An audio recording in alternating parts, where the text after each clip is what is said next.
What would you say Trump's IQ really is? Does 160 seem reasonable? No.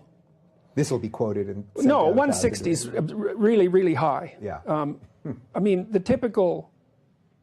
The smart person that you're likely to meet in your life has an IQ of around 145. Yeah. 160 is getting pretty damn rare. And Trump's old, and IQ goes down with age, fluid IQ, although crystallized IQ either stays the same or goes up slightly. So he isn't the problem solver or the learner that he was when he was 20. No one is. If you're in good physical shape, that helps a lot. His IQ is clearly well above average. I don't know, and he's done complex things in his life, and a lot of them.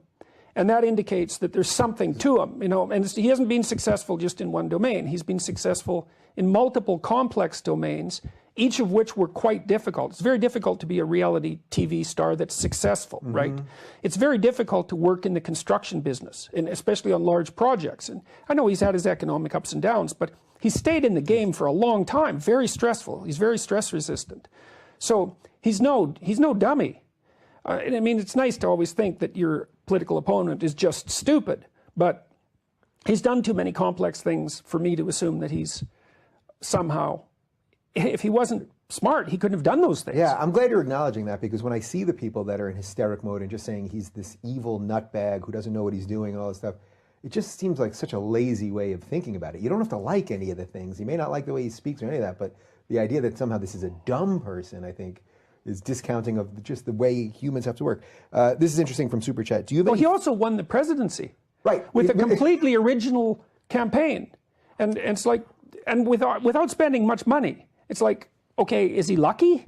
Because is that what you're saying? It's just lucky. Right. Well, I don't think it was just luck. It was at least maybe, well, it looked at least to some degree like courage. Maybe it was just blind throwing caution to the wind. You know, I don't know if he ever expected that he could possibly win. Yeah, and as I'm sure you'd argue, it probably had a little something to do with all those things, that maybe there was some courage, but that he also surrounded himself with people who maybe understood politics more than he did. Well, he could obviously, he can also obviously read a crowd. Yeah.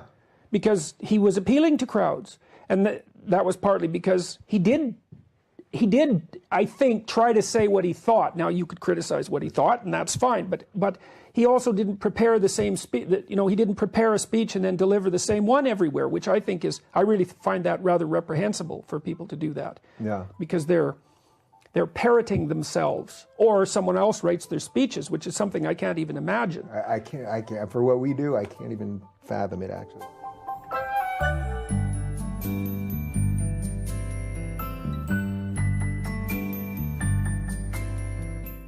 Was guilty of premature evaluation. I hear they have a pill for that now. Here's what happened. ABC News reporter Brian Ross released a story claiming that when Trump was a candidate, he told Michael Flynn to contact the Russians. Ross later corrected himself, saying it was actually when Trump was president-elect. Now, Brian has been suspended for a month. And, Sonny, you have a statement from ABC News. Let's hear that. Yes. ABC News says, "We deeply regret and apologize for the serious error we made yesterday. The reporting conveyed by Brian Ross during the special report had not been fully vetted through our editorial standards process. As a result of our continued reporting over the next several hours, ultimately we determined the information was wrong, and we corrected the mistake on air and online. It is vital we get the story right and retain the trust we have built with our audience. These are our core principles. We fell far short of that yesterday. Effective immediately, Brian Ross will be suspended for 4 weeks without pay." Okay, that's ABC's. About this.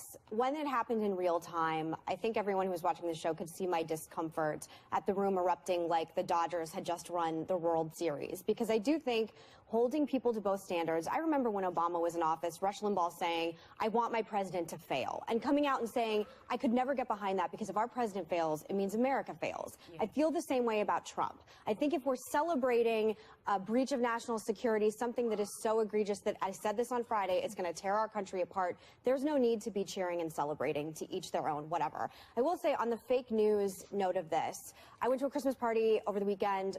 It's no secret, most of my friends are in conservative media. I feel a lot like I'm an astronaut from a different planet, come here to try and explain both worlds to each other. That's how different I feel on this show sometimes. Well, as long as your oxygen doesn't run out, you're good. Yeah, exactly.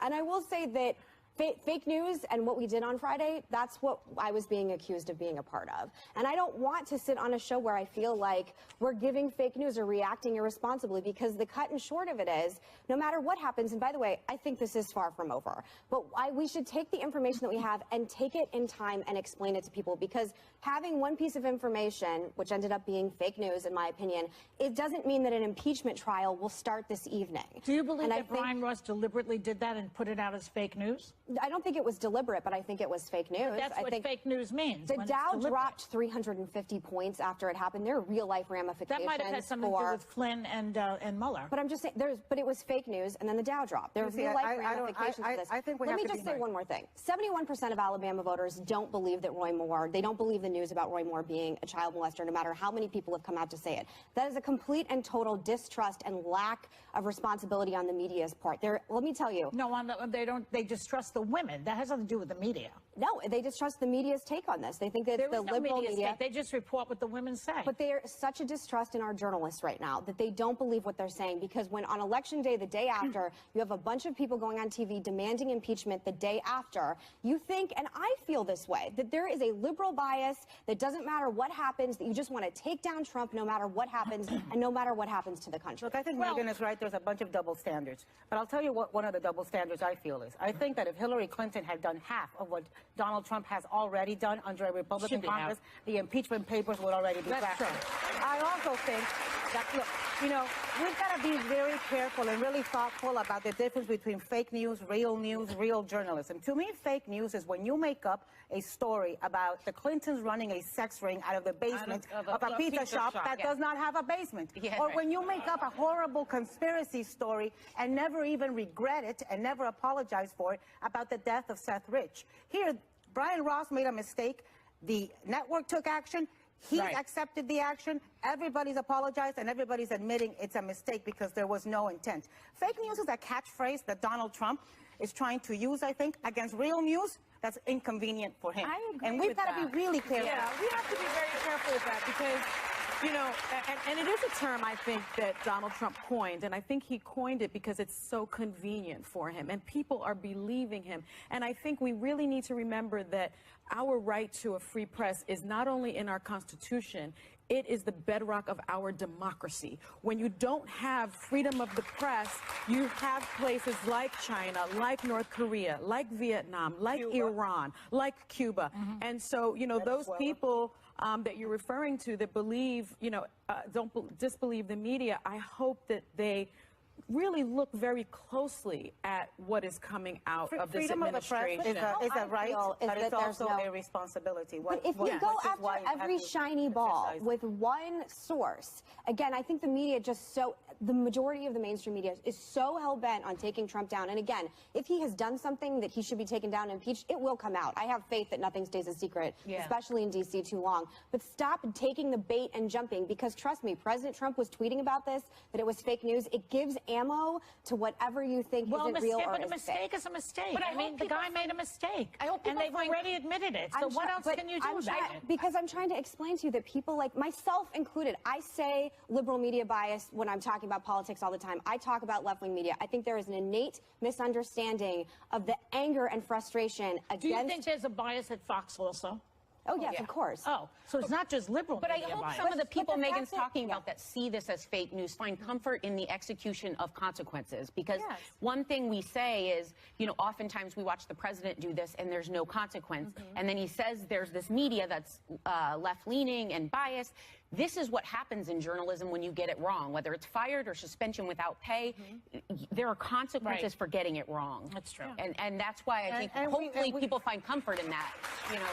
And I will say that Fox News exists because so many people feel like they're never allowed to have any conservative beliefs spoken on television on any other network. I'm not saying it's necessarily right, but I'm saying Fox News is #1 in cable for a reason, and there's a lot of people that watch it. We're very polarized as a nation. We all want to watch things, listen to things, read things that we agree with. And a lot of times that's regardless of whether they're true or not. I think we have a personal responsibilities as consumers of news to verify, to search for credible sources, to search for credible journalists. follow them and read them. And to check sources that don't go with your belief system. Right. That's something, because it'll give you a more full picture if you don't stay in your echo chamber. And have diverse friends, by the way. Right. And have healthy debate. You know what, I'm not so, I want to find out one thing. sure I want him to succeed at destroying the environment, playing chicken with Kim Jong-un. I'm not so I don't want him to succeed at a lot of things. As you say, we want our president to succeed. No, I don't. Well, I didn't expect you not to admit that. I don't. Well, Do you?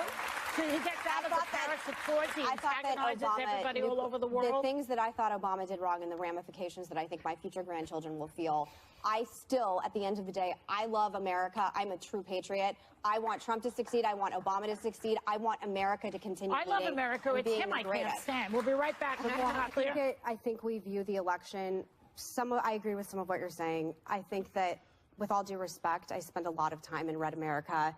I think I understand the Trump voter, and I think to say that they're complicit, there's a lot of people that felt really left behind. I think this election was about poverty. You also said something about Andrew Jackson having a photo in the White House being a siren song or a virtue signal. I don't remember exactly, but something about...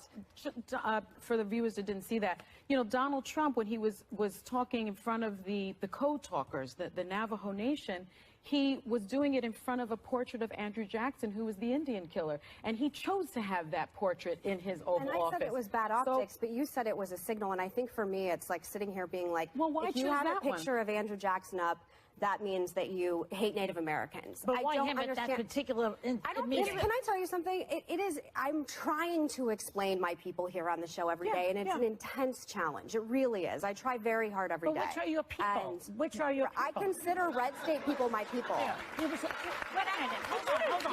You didn't vote for Trump. I did not vote for Trump, but part of it is because of a personal attacks on my father. I couldn't reconcile those two things, but I do think that... People can't reconcile his racist remarks sometimes. Why do you think he... That are of color. About the... Wait, hold on. Let him finish. I'm sorry.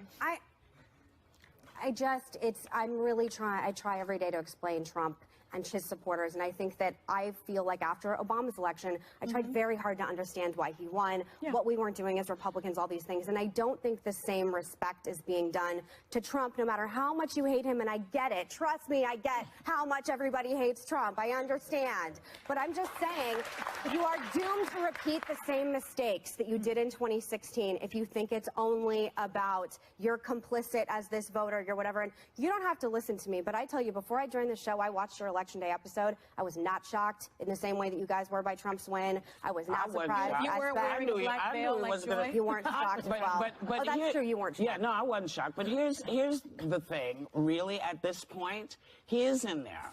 And I will tell you, I don't hate anybody. I really just like him because what he did, he didn't have to do. He didn't have to come in the way he came in. He didn't have to come in swinging like that. Yeah. And it pissed me off. But I will tell you this, and I'll say this before we go.